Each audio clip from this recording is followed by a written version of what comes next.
Ibrahim Traore tasted copper as the first bullet screamed past his face. The second shot exploded against marble, pelting his neck with stinging fragments. Blood from his split lip painted his uniform collar crimson as he dove behind the palace courtyard fountain. His heart slammed against his ribs so violently he was certain the sniper could use it as a target. 3 seconds to the next shot. The assassin is using a rhythm. Gunfire erupted from multiple directions. His security detail shouted contradicting escape routes, their voices edged with panic. Someone had betrayed him, someone close. Through the chaos of scrambling guards and ricocheting bullets, Traore saw something impossible. A white horse standing perfectly still in the center of the courtyard, its coat luminous against the dusty stones. Its eyes, intelligent, ancient, locked directly onto his.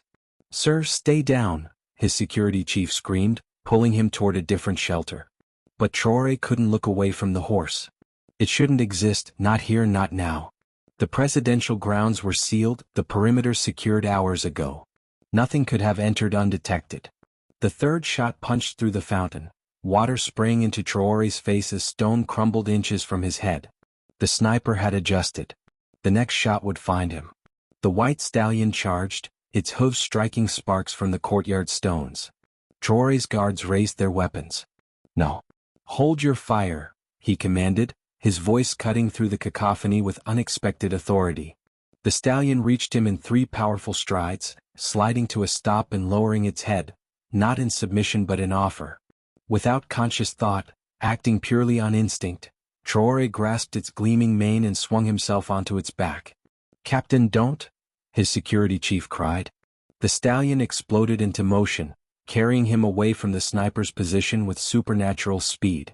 Traore felt the air compress around them as they moved, reality blurring at the edges of his vision. Behind them, the fourth shot cracked through the air, striking exactly where he had been crouching half a heartbeat earlier. As they raced toward the palace gates, Traore saw a figure on the rooftop adjusting a long-barreled rifle. For a split second, the sniper's face was visible through a scope of his own. Not a stranger, but General Damiba's most trusted lieutenant. "My mentor ordered my death." The white stallion leaped over the closed gate, an impossible jump that sent them soaring through air that seemed to part around them. As they landed on the other side, Traore heard the 5th shot crack against the metal where they should have been. "This is impossible," he whispered, clinging to the stallion's mane as it carried him through streets that became increasingly unfamiliar. The horse's muscles bunched beneath him, power unlike anything he had ever felt driving them forward. "You have not yet seen impossible," came a thought directly into his mind, not his own but the stallion's. "But you will. Burkina Faso's fate now rests with us both." 2 hours earlier, Captain Ibrahim Traore had sat across from General Damiba in the Situation Room. The air conditioning had failed again, leaving both men sweating through their uniforms. Maps of Burkina Faso covered the walls, red pins marking the latest extremist attacks in the northern provinces. Each pin represented dozens of civilian casualties, families Traore had personally promised to protect. Traore's collar felt too tight as he slid the proposed military aid agreement across the polished table. "The French diplomats need an answer today," he said, watching Damiba's eyes for any reaction. "Equipment, advisors, aerial reconnaissance. Enough to turn the tide in the north." General Damiba, once a father figure but increasingly distant in recent months, studied the document without touching it, as if it might contaminate him. "And what does France want for this generosity?" His emphasis on the last word carried a sharp edge. Traore's stomach nodded. "Mining rights in Essakane and exclusive access to the lithium deposits in Goran." He leaned forward, lowering his voice. "But the villagers in Djibo buried 27 people yesterday, General. Children. Our equipment failed, our reinforcements arrived too late. With these resources we could stop the massacres within weeks." The office door opened slightly. A junior officer Traore didn't recognize peered in, made eye contact with Damiba, then silently withdrew. Something in that wordless exchange made the hairs on Traore's neck stand up. Damiba's face remained impassive, but his fingers drummed once, twice on the mahogany table. "And you recommend we accept?" "With amendments to protect our sovereignty, yes." Traore touched the photograph he kept in his breast pocket. His sister's family who lived near the northern border. "I wouldn't suggest it otherwise." The general's phone buzzed. He checked the message and something cold flickered across his expression before being carefully masked. He reached for his satellite phone. I need to make some calls. Wait for me in the courtyard reception. We'll finalize our response afterward. As Traore stood to leave, Damiba added with unusual emphasis. You've always put Burkina Faso first, haven't you, Ibrahim? Always the patriot. The words sounded like praise but landed like a threat. Leaving the situation room, Traore noticed 3 senior officers huddled in the hallway. They fell silent as he approached, their eyes following him with calculated interest. The northern insurgency had claimed hundreds of lives just that month, but something more immediate, more personal, was beginning to feel equally dangerous. In the courtyard, Traore noticed an unusual number of unfamiliar faces among the presidential guard. When he inquired about their presence, the captain of the guard, a man who had served with him for years, avoided his gaze. Reinforcements from the 3rd Regiment, sir. General's orders. Traore's phone buzzed with a text message. It was from Adama, his childhood friend who now worked in communications. Get out now. D has made deal with mercenaries. You're marked. Before Traore could process the warning, his phone rang. It was General Damiba. Ibrahim, I've decided to reject the French proposal, the general said, his voice oddly formal. Furthermore, I'm concerned about reports of your private meetings with their ambassador last week. Private meetings? Sir, all diplomatic contacts were documented and... You've been compromised, Captain, Damiba cut him off coldly. Witnesses place you at the French embassy 3 times outside of official channels. The council has concluded you've been acting as their agent. The accusation struck Traore like a physical blow. General, I've only been there once for the scheduled briefing. This is a mistake. Report to the detention center for questioning. That's an order. The line went dead. In that moment, Traore understood with crystal clarity. He had been set up. The witnesses were fabricated. Damiba had made a different deal, likely with the Russian mercenary group that had been courting Burkina Faso's military leadership for months. Traore, with his insistence on transparency and constitutional governance, had become inconvenient. As he lowered his phone, the first shot rang out. The white horse galloped through the palace gardens and leaped over the perimeter wall with impossible strength, landing on the other side with barely a jolt. Traore clung to its mane, his mind racing through possibilities, each more unlikely than the last. Behind them, sirens wailed as the presidential guard mobilized. The horse seemed to know exactly where to go, weaving through the narrow streets of Ouagadougou with the confidence of a local. It wasn't until they reached the outskirts of the city that Traore realized they were heading toward the old village of Pabre, his mother's birthplace. As a child, Traore had spent summers in Pabre with his grandmother, a respected elder known for her knowledge of traditional medicine and Burkinabe folklore. While other children played, young Ibrahim would sit with her for hours, absorbing stories of the ancient kings of the Mossi Empire and the spiritual guardians that protected the land. The white stallion of Naba Saga appears only in times of great peril, she had told him once, her voice dropping to a reverent whisper. When the land faces betrayal from within, the stallion chooses a defender. But beware, child, its protection comes with a price. The chosen one must be willing to sacrifice what they hold most dear. Traore had dismissed these tales as he grew older, focusing instead on his military career and the pragmatic challenges facing his country. Science, strategy, and diplomacy were his tools, not myths and legends. Yet here he was, carried by an inexplicable white horse that had appeared at the precise moment of his greatest danger, heading toward the village of his ancestors. More unsettling still was the realization that he could hear the horse's thoughts, not as words, but as impressions and images floating through his consciousness. Danger follows. Many hunters must reach the sacred grove before nightfall. Traore glanced back. No visible pursuit yet, but he knew Damiba's forces would be using every resource to track him. The accusation of treason would justify a shoot-on-sight order. Why are you helping me? Traore whispered to the horse. In response, a series of images flashed through his mind. Burkina Faso ravaged by war, villages burning, children starving, and then another vision of the same land transformed, prosperous, peaceful, its people united. In the center of this vision stood Traore himself, older and wearier, but standing tall. The message was clear. The horse believed he was essential to Burkina Faso's future. As they approached Pabre, Traore felt a strange sensation, like threads of golden light extending from his heart outward, connecting to the land itself. He had always loved his country with fierce devotion, but this was different. It was as if the very soil of Burkina Faso was responding to him, recognizing him. The land knows its true children, came the horse's thought impression. This is your strength. The generals who would sell your people's birthright cannot hear the voice of the earth. Traore didn't understand fully, but he felt the truth of it. His connection to the land, to the people, to the ancient traditions he had thought he'd outgrown, these were not weaknesses to be discarded in the name of modernization. They were his foundation. The white stallion slowed as they entered a densely wooded area beyond the village. Here, massive baobab trees formed a natural cathedral, their ancient trunks bearing silent witness to centuries of history. Suddenly, a distant engine sound broke the stillness. Traore tensed, immediately sliding from the horse's back and drawing his sidearm. "Border Patrol," he whispered, recognizing the distinctive whine of their modified vehicles. "Damiba's men. We have arrived. The Grove of Ancestors. You will be safe here, if you act now." Traore noticed something extraordinary as he crouched behind a twisted root. The wounds he had sustained during his escape, a grazed shoulder from a bullet, cuts from shattered marble, were completely healed. His exhaustion had vanished, replaced by hyper-alertness that reminded him of combat situations.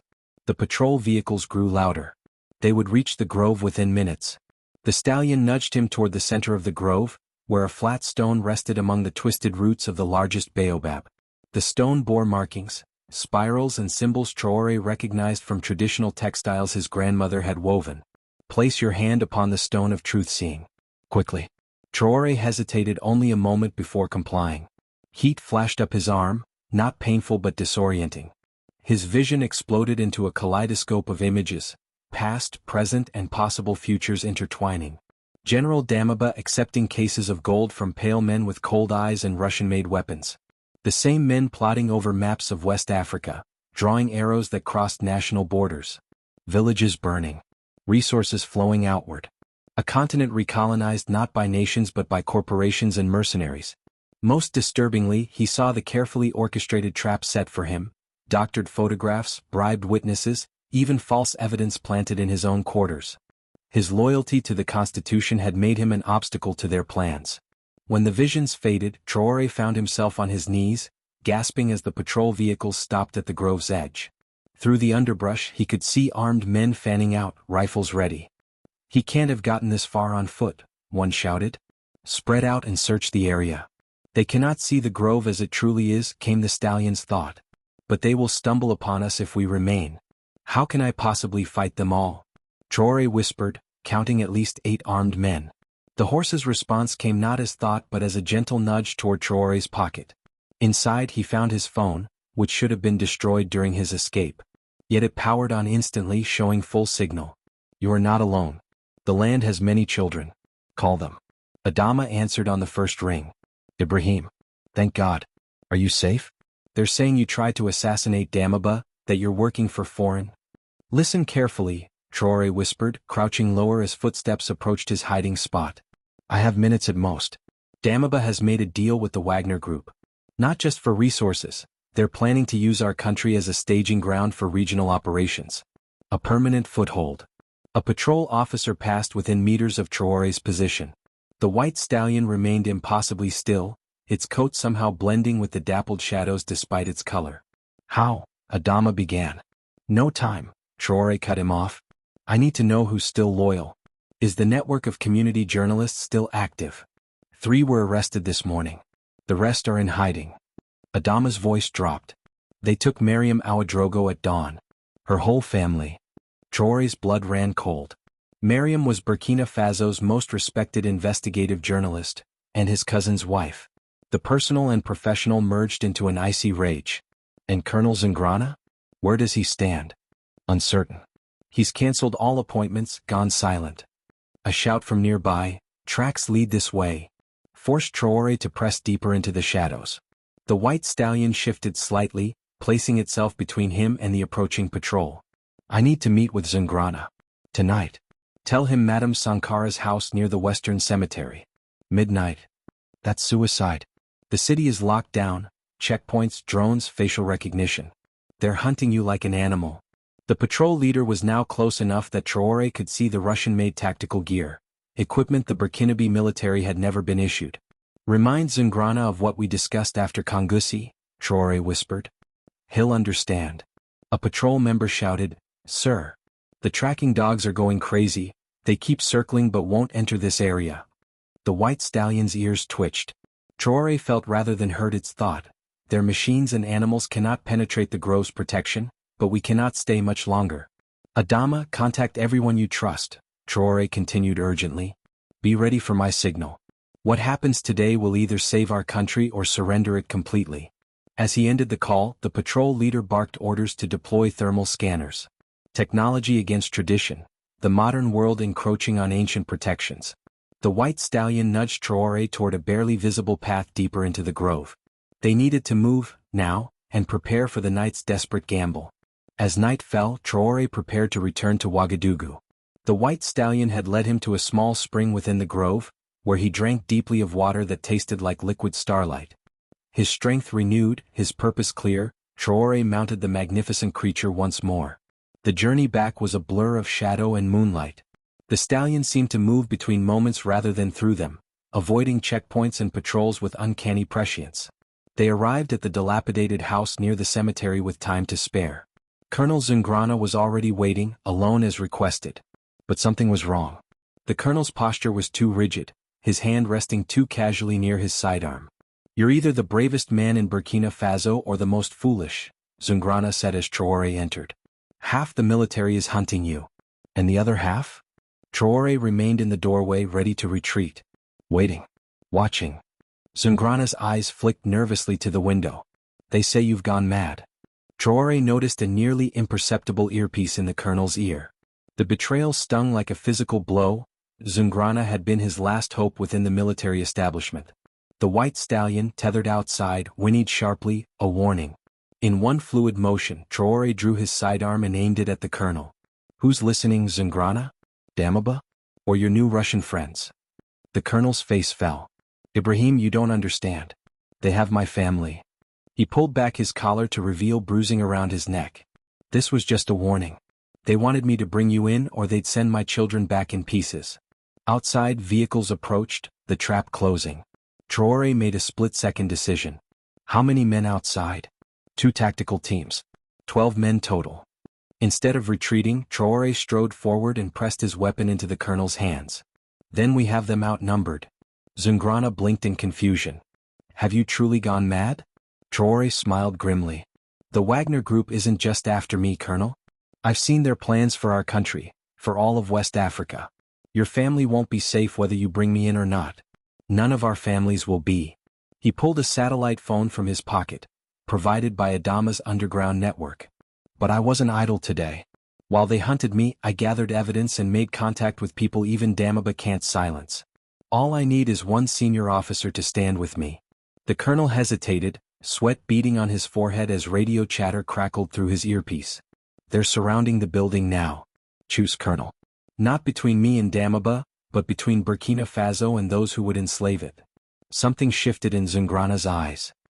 He disconnected his earpiece and crossed to the worn table where he'd left his case. Opening it revealed not a weapon but a laptop and documentation. I came prepared for either outcome, he said quietly. I've been investigating too. He turned the laptop toward Traore, showing banking records, flight manifests, weapons shipments. 3 ministers received substantial deposits in offshore accounts yesterday. Wagner Group, Traore confirmed, relief flooding through him. Yes. And this morning, new military protocols were implemented, bypassing our constitution entirely. Zungrana's face hardened with resolve. I was waiting to see if you were truly who I believed you to be. A test within a trap. Traore had passed. Outside, the white stallion whinnied again, more urgently this time. We need to move, Traore said. Your men outside. Not all are loyal to Damaba, Zungrana interrupted, typing rapidly on his satellite phone. Some were chosen specifically because they've questioned recent commands. The colonel sent a coded message, then pulled a hidden assault rifle from beneath the floorboards. We have approximately 20 seconds before those still loyal to Damaba realize something's wrong. What's your plan? First, we need to secure your family, Traore said. Then we expose Damaba and his mercenary allies to the world. As if on cue, gunfire erupted outside, but not directed at the house.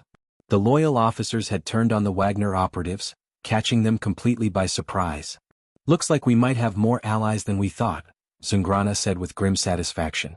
Traore gestured toward the white stallion visible through the window. You have no idea, Colonel?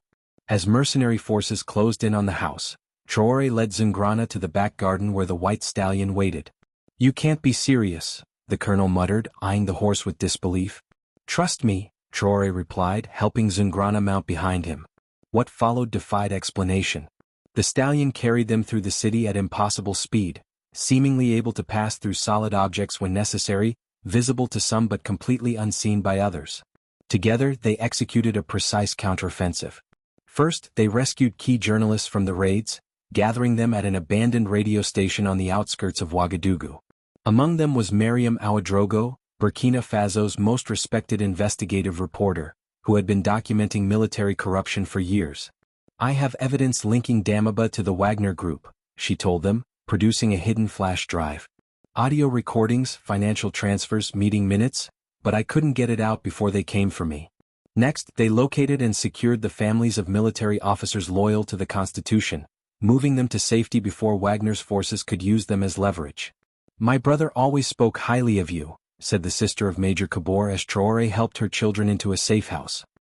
He said you were the rare officer who remembered that the military serves the people, not the other way around. Where is Major Kabor now? Traore asked. Detained at headquarters. They're pressuring officers to sign loyalty oaths to Damiba and the new security partnership. With each mission, more soldiers and civilians rallied to their cause. The white stallion seemed to know exactly which routes remained safe, which checkpoints could be bypassed, which officers could be trusted.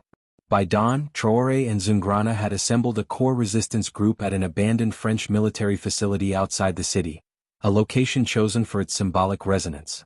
Here, surrounded by the remnants of colonial power, they would plan their response to a different kind of colonization. Traore addressed the gathered officers, journalists, and community leaders. What we face is not merely a coup, but an attempt to auction our sovereignty to the highest bidder. General Damiba has betrayed not just me, but every citizen of Burkina Faso. He laid out the evidence: financial transactions, secret meetings, the Wagner Group's history of exploitative operations in other African nations, and finally, the regional war plan that would use Burkinabe soil as its staging ground. Our challenge, he continued, is that Damiba controls official channels. The national radio station, television networks, major cell providers, all are currently broadcasting his version of events. Meriem Ouedraogo stepped forward. Not all channels require government infrastructure. We still have community radio networks in rural areas, and most importantly we have this. She held up her phone showing a messaging app. Locally developed, running on independent servers. Used by over 2 million Burkinabes. If we push the evidence through this channel, it could reach half the country within hours, Zungrana finished. Traore nodded. Good. But information alone won't be enough. We need a decisive action that exposes Damiba's alliance with these mercenaries. This was where the plan became truly daring. Using intelligence from sympathetic officers, they identified the Wagner Group's temporary headquarters, a compound on the eastern edge of the city where the mercenary commanders were coordinating with Damiba's loyalists. Tomorrow at noon, Traore explained, Damiba is scheduled to meet with the Wagner leadership to finalize their arrangement. Our objective is not to attack but to expose. We need to broadcast this meeting to the nation, let the people see who is really taking control of their country. The technical aspects were complex but achievable with the expertise gathered in their makeshift resistance.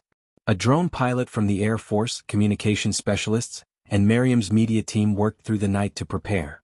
But the most difficult part of the plan required something only Traore could provide: a diversion powerful enough to draw security away from the compound perimeter without causing casualties. I'll lead that element personally, Traore said, his hand resting on the white stallion's flank. The horse had remained with him, visible now to everyone in their group, its presence a constant reminder that their fight had dimensions beyond the merely political. As the meeting concluded and people dispersed to their tasks, Colonel Zungrana approached Traore privately. The horse, he said quietly. It's the white stallion from the old stories, isn't it? The guardian spirit of Burkina Faso. Traore nodded slowly. I believe so. My grandmother used to say that its appearance always comes with a price. Zungrana's eyes reflected concern. Have you considered what sacrifice it might demand of you? Traore had indeed been contemplating this question. Throughout the night, between moments of action, fragments of his grandmother's stories had returned to him. The stallions chosen must eventually choose between personal destiny and the land's salvation. No man can serve both. Whatever the price, Traore replied, I'm prepared to pay it. Dawn broke over Ouagadougou, painting the city in hues of gold and amber. In 12 hours they would execute their plan. A strategic comeback that would either liberate Burkina Faso or condemn its would-be saviors as traitors for generations to come. As Traore made final preparations, the white stallion pressed its forehead against his chest, transmitting not thoughts this time but emotions, determination, courage, and something else, a profound sadness as if mourning a loss that had not yet occurred. High noon in Ouagadougou. The sun beat down mercilessly on the city, its intensity matching the tension coiled within Ibrahim Traore as he and the white stallion positioned themselves on a hill overlooking the eastern district. From here he could see the Wagner compound, a former government facility now surrounded by unmarked vehicles and armed guards. Traore's earpiece crackled. Drone teams in position, came the whispered update. Uplink established. Miriam's people have compromised the emergency broadcast system. We're ready on your signal. And our people inside the compound? 2 catering staff and 1 guard. They confirmed Damiba and 3 Wagner commanders are in the main conference room. Discussion is heated. Traore took a deep breath. Begin the operation. Within moments, their drone operators had positioned surveillance equipment to capture the meeting through the compound's windows. Simultaneously, they hijacked the national emergency broadcast system, interrupting all radio and television signals with a simple message: the truth about the attempted coup, live now on all channels. Now came the most dangerous part, Traore's diversion to keep security forces occupied while their broadcast team captured the evidence they needed. This was where the white stallion would prove most valuable. Ready, my friend? Traore whispered, stroking the magnificent animal's neck. The stallion's response was immediate, a surge of power and purpose that Traore felt in his very core. They burst from their hiding place, galloping directly toward the compound's main gate. What happened next would later be described by witnesses as impossible and miraculous. The white stallion, with Traore on its back, became a streaking blur of light, moving faster than any earthly horse could travel. They charged straight through the checkpoint without slowing, guards barely having time to raise their weapons before the apparition passed. Alarms blared. Security forces scrambled. Inside the compound, Traore and the stallion weaved between buildings, drawing attention and fire, yet somehow remaining untouched by bullets that seemed to pass through them like light through crystal. It's working, came the update in Traore's earpiece. Security is converging on your position. Damiba's meeting is now visible on camera. They're signing documents. Can you capture the content? Yes. It's a military agreement giving the Wagner Group authority over Burkina Faso's northern territories and mining regions. Damiba is literally signing away parts of our country. That was all they needed. Traore directed the stallion toward the administrative building at the heart of the compound. It was time for the direct confrontation, the moment when Damiba would face the man he had betrayed while the entire nation watched. The stallion burst through the doors, hooves striking sparks from marble floors as they charged down corridors toward the conference room. Guards fired, but their bullets seemed to dissolve into mist before reaching their target. The few who tried to physically block their path were gently but firmly pushed aside by an invisible force that surrounded the horse and rider. When they reached the conference room, the heavy wooden doors flew open without being touched. Inside, General Damiba and 3 European men in unmarked tactical gear froze in shock. General, Traore said, his voice unnaturally amplified. The people of Burkina Faso would like to know why you're selling their homeland to foreign mercenaries. Damiba's face contorted with rage as he realized the implications. Traore, how dare you? Every word of this meeting is being broadcast across the nation. Traore cut him off. The documents you're signing, the maps dividing our country, the payment terms, all of it visible to those you claim to protect. One of the Wagner commanders reached for his sidearm, but the white stallion reared, emanating a light so intense that everyone in the room was momentarily blinded. When their vision cleared, the weapon had turned to dust in the man's hand. What is this sorcery? The commander hissed in Russian-accented French. Traore remained focused on Damiba.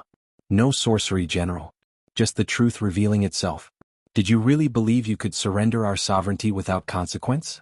That the spirit of Burkina Faso would remain silent while you bartered away its future? Outside, the compound was in chaos. Military units that had been loyal to Damaba were now receiving frantic calls and messages from family members who were watching the broadcast. Some soldiers were laying down their weapons, others were actively turning against the Wagner mercenaries. Damaba, sensing his position crumbling, made a desperate play. Ibrahim, be reasonable. These agreements would bring stability, resources. The northern provinces are lost to extremists anyway. Why sacrifice the whole country trying to save parts that cannot be saved? Because that is not your decision to make, Traore replied.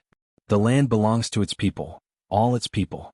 Not to generals, not to politicians, and certainly not to foreign interests who see Africa as nothing but a resource to be exploited. From his earpiece came urgent updates. Colonel Zingrana has secured the state broadcaster. Major Kabor and loyal units have liberated detained officers. The people are taking to the streets, thousands of them. The first surprising twist came when one of Damaba's own bodyguards stepped forward and placed himself between the general and Traore. Captain Traore speaks the truth, the man said, removing his helmet to reveal a face etched with determination. My family comes from Djibo in the north. The land you would surrender. I cannot stand by while you sign away their homes. More surprising still was when one of the Wagner commanders, the oldest of the three, stood up slowly. I have operated in 7 African countries, he said in careful French. In each one we promised security and delivered exploitation. I joined for the money but... He gestured toward the white stallion, his expression haunted. I cannot ignore this sign. Whatever forces are at work here are beyond my understanding, but I recognize divine intervention when I see it. Damaba, seeing his support evaporating, made one final, desperate move. He lunged across the table, grabbing a concealed pistol and aiming directly at Traore's heart. You self-righteous fool, he snarled. You think ancient superstitions and pretty speeches can stand against modern power? This is the real world, Ibrahim. Might makes right. He fired. Time seemed to slow. Traore saw the bullet leave the chamber, spinning through the air toward him. He felt no fear, only a strange acceptance.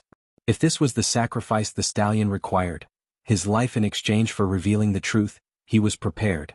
But the white horse had other plans. It moved with impossible speed, placing itself between Traore and the bullet. As the projectile struck its chest, something extraordinary happened. Instead of blood, an explosion of white light burst from the impact point. The bullet reversed direction, not striking Damaba but disintegrating the documents on the table before him. The stallion remained standing, seemingly unharmed, but Traore felt a profound shift in their connection. Something was fading, not the horse's physical presence, but its supernatural essence. The price is paid, came the thought impression, weaker now. Not your life but my immortality. To save Burkina Faso, I become merely a horse, extraordinary perhaps, but bound by the laws of nature henceforth. Before Traore could process this sacrifice, the doors burst open again. Colonel Zingrana entered with a contingent of soldiers, all wearing hastily created armbands in the colors of Burkina Faso. General Damaba, Zingrana announced formally, by order of the Constitutional Council, convened in emergency session, you are relieved of command and placed under arrest for treason against the Republic of Burkina Faso. The Wagner commanders, except for the one who had spoken, were also detained. The battle was not completely won. Mercenary forces throughout the city were still fighting, and Damaba had supporters who would not surrender easily, but the tide had turned decisively. As Damaba was led away, he locked eyes with Traore one final time. You think you've won, but you've only inherited a broken country that cannot be governed. The northern provinces are lost. The treasury is empty. The people are hungry. Your victory will taste like ashes. Traore dismounted, approaching his former mentor. Perhaps. But they will be our ashes, and from them we will rebuild. Not as a resource to be exploited, but as a nation determining its own future. The second surprising twist came that evening, as Traore addressed the nation from the steps of the presidential palace. The white stallion stood beside him, now appearing as merely a magnificent horse without its supernatural aura. The gathered crowd, tens of thousands strong, fell silent as Traore raised his hands. Everyone expected him to declare himself the new leader of Burkina Faso. Instead he said, Today we have prevented our sovereignty from being sold to the highest bidder. But in doing so we must not simply replace one strongman with another. The cycle must be broken. He gestured to the assembled members of the Constitutional Council who had emerged from hiding once Damaba was arrested.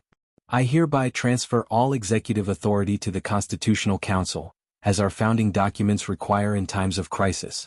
They will form an interim government of national unity, with all regions and ethnicities represented.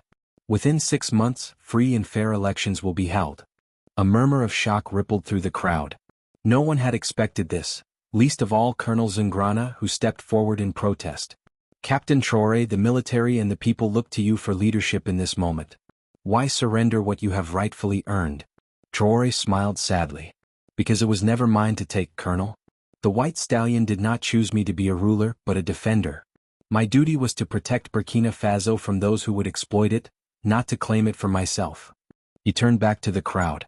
The age of military strongmen must end if Africa is to truly be free. I will return to my post and serve whoever the people elect, with the same dedication I have always shown. The crowd's reaction was mixed. Some cheered this unprecedented humility, while others shouted for Traore to reconsider. But as he stood firm in his decision, a strange thing happened. The white stallion, which had been growing increasingly ordinary since the confrontation, suddenly regained a hint of its supernatural glow. You have passed the final test, came the faint thought impression. Power freely surrendered is the greatest power of all. 1 year later, Ibrahim Traore stood once again in the presidential courtyard where the assassination attempt had occurred. Rain fell in gentle sheets, turning the marble walkways slick and reflective. The white stallion, now simply called Burkina by everyone, stood beneath the shelter of an ancient mango tree, its intelligent eyes never leaving Traore. "Captain," called a voice behind him. Traore turned to see Mariam Ouedraogo approaching, no longer just a journalist but now Minister of Information in the new civilian government. Her face bore a thin scar from her detention, a permanent reminder of the struggle they'd endured. "They're waiting for you," she said, gesturing toward the palace. "It's time." Thunder rolled across the sky as they walked together. "Are you certain about this?" Mariam asked quietly. "No one would question your right to a more prominent position." Traore smiled. "I'm certain. Power was never my goal." The great hall of the presidential palace had been transformed. Where once military officers had dominated proceedings, now a diverse assembly filled the space, traditional leaders in ceremonial robes, elected officials from all regions, and ordinary citizens selected by community lottery to participate in governance. President Kaboré, democratically elected in the first truly free elections Burkina Faso had seen, stood at the podium. Beside him stood Colonel Zungrana, now head of the reformed military under civilian control. More surprising was the presence of Viktor Roshenko, the former Wagner commander who had defected during the confrontation. As Traore entered, a hush fell over the crowd. Many bowed their heads slightly, not in deference to rank, but in acknowledgement of sacrifice. The story of the white stallion had spread throughout the country, transforming from news into legend even as those who had witnessed it still lived. President Kaboré held up an ancient-looking document. "The Council of Elders has agreed unanimously. The sacred grove near Pabre will become our nation's first combined nature reserve and cultural heritage site." Applause filled the hall, but Traore's attention was drawn to the rear doors. A small group of children had entered, led by an elderly man he recognized with a shock, the mysterious gardener from that day near the sacred spring. The children carried saplings and clay pots, baobab seedlings cultivated from the sacred grove. "These will be planted at every school in Burkina Faso," President Kaboré continued. "A living reminder that our future is rooted in both our traditions and our aspirations." As the formal ceremony concluded, the crowd parted to let Traore approach the podium. He had not expected to speak and carried no prepared remarks. Standing before the gathered assembly, Traore found himself thinking not of politics or power, but of his grandmother's stories and the price of the white stallion's sacrifice. "A year ago," he began, his voice soft yet carrying to every corner of the hall, "I was shown two possible futures for our homeland. One of exploitation and conflict, another of sovereignty and peace." He gestured toward the windows where rain continued to fall, nourishing the parched earth after a long dry season. "The choice between these futures was never mine alone to make. It belonged to all of us, and we chose together." Lightning flashed, illuminating the faces watching him intently. The white stallion of legend chose to become mortal to help us secure our freedom. Its sacrifice reminds us that true power comes not from domination, but from what we are willing to give up for something greater than ourselves.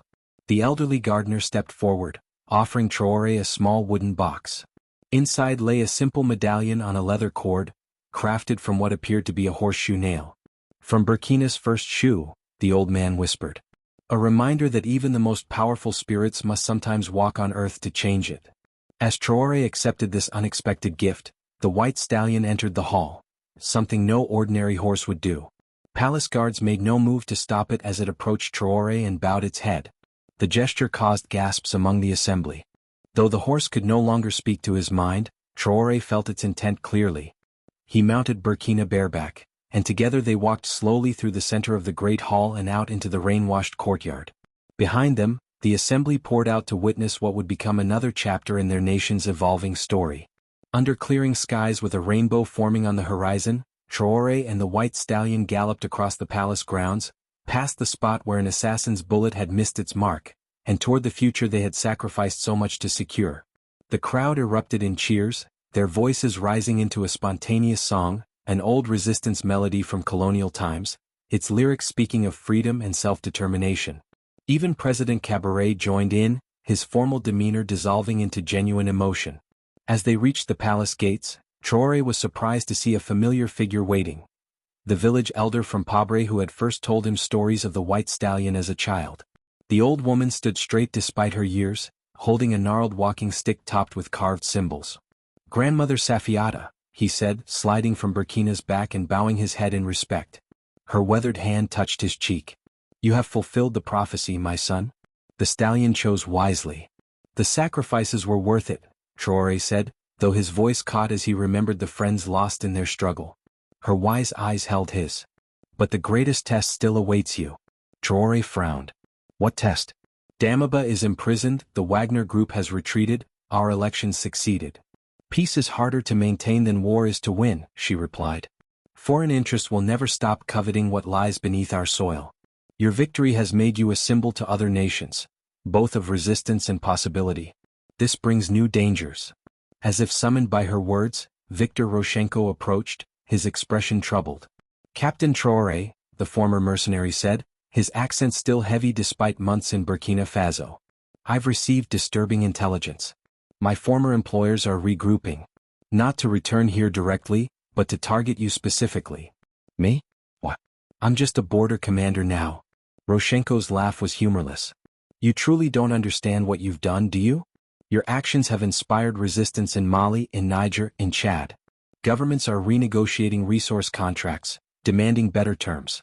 The ripples of what happened here are spreading across the continent." Grandmother Safiata nodded, unsurprised. The stallion does not choose small destinies. Traore stroked Burkina's mane, feeling the weight of responsibility settling once again on his shoulders. He had rejected formal power, choosing service instead, but perhaps leadership took many forms. "What would you have me do?" he asked the old woman. "The same as always," she replied. "Listen to the land. Protect its children. And remember that the greatest strength comes not from what you take, but from what you're willing to give." The white stallion nudged Traore's shoulder as if affirming her words. Though no longer supernatural, the horse seemed to retain a wisdom beyond ordinary animals. Looking between his childhood mentor, the reformed mercenary, and the horse that had saved both his life and his nation, Traore made his decision. "Tell President Cabaret I'll need a different assignment," he told Roshenko. "The border work can be continued by others now. If I've become a target and a symbol, then I should use that position to help our neighbors as well." "An ambassador?" Roshenko asked, surprised. Traore laughed. "No, nothing so formal. Something more direct." The old woman smiled knowingly. 3 days later, Ibrahim Traore and the white stallion slipped across the border into a neighboring country where another struggle for resources and sovereignty was brewing. The horse was no longer mystical, but it was still extraordinary, as was the man who rode it. Stories would follow them, of a rider who appeared where he was most needed, who fought not for power but for justice, who left strengthened communities in his wake.